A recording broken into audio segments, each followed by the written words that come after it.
Assalamualaikum warahmatullahi wabarakatuh. Perkenalkan, nama saya Sugiarti dengan NIM 210407501034 dari kelas M213, Prodi Pendidikan Guru Sekolah Dasar, Fakultas Ilmu Pendidikan, Universitas Negeri Makassar. Pada hari ini saya akan membawakan ceramah dengan tema bagaimana Islam membangun persatuan dalam keberagaman. Persatuan dalam ajaran-ajaran Islam secara umum disebut ikhwan, yaitu persaudaraan, yang secara umum ukhuwah Islamiyah, yaitu persaudaraan dalam Islam, atau saudara sesama umat-umat Islam, atau juga kumpulan individu manusia yang bersatu atau menjadi satu. Jelas bahwa persaudaraan menyebabkan orang dapat berbuat damai, dan dengan perdamaian maka persatuan dan kesatuan umat bisa diwujudkan. Tanpa persatuan, orang akan mudah bertindak semena-mena terhadap sesama, bahkan terhadap yang seagama sekalipun. Pengertian keberagaman sangat bervariasi, namun menunjukkan adanya persamaan.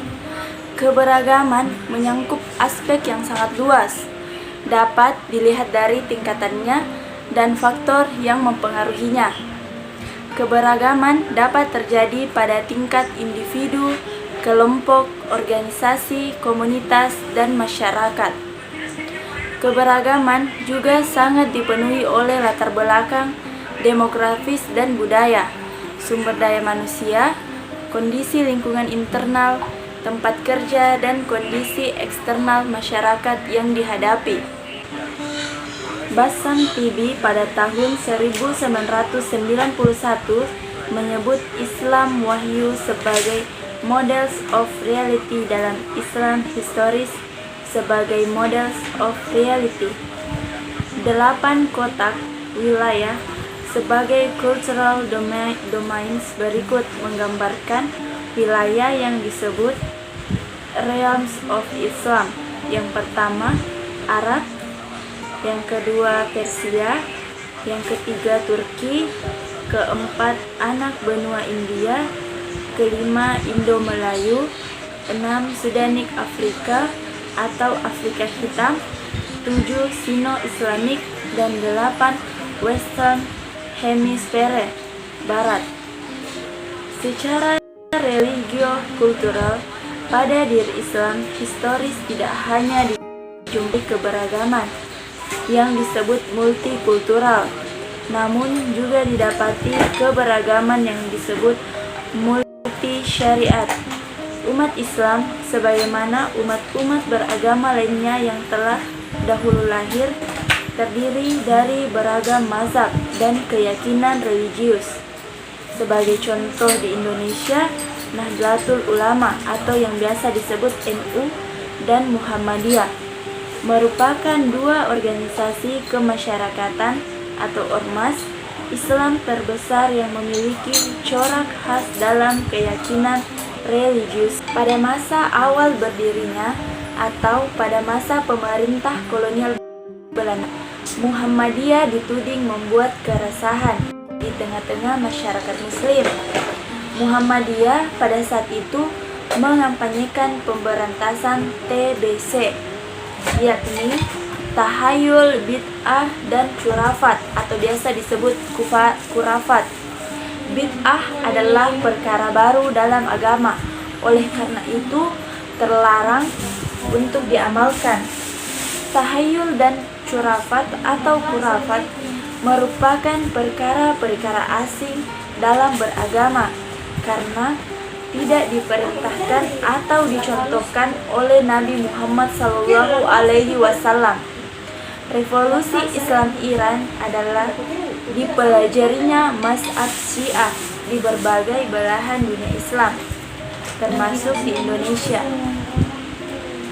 Ada 3 model ukhuwah Islamiyah yang digagas dan diperjuangkan oleh kaum muslimin Indonesia, yakni yang pertama Ukhuwah Islamiyah terbatas dalam rumpun Islam Sunni yang di dalamnya terdapat Nahdlatul Ulama, Muhammadiyah, Persis, dan Islam Sunni lainnya. Yang kedua, ukhuwah Islamiyah lebih luas hingga mencakup Islam Syiah. Dan yang ketiga, ukhuwah Islamiyah lebih luas lagi hingga mencakup Ahmadiyah dan Islam liberal. Dalam Quran Surah Al-Baqarah ayat 213, di mana pada saat umat manusia dibimbing oleh seorang nabi, maka manusia itu, yakni manusia yang dibimbing oleh nabi adalah salah satu umat. Setelah nabi wafat, umat menjadi terpecah belah ke dalam beberapa golongan agama, mazhab, dan keyakinan religius. Kemudian Allah mendatangkan lagi nabi lain dengan tujuan untuk memberikan petunjuk tentang agama yang benar. Umat yang menghendaki hidayah akan beriman kepada nabi atau rasul yang baru atau pengganti nabi atau rasul sebelumnya.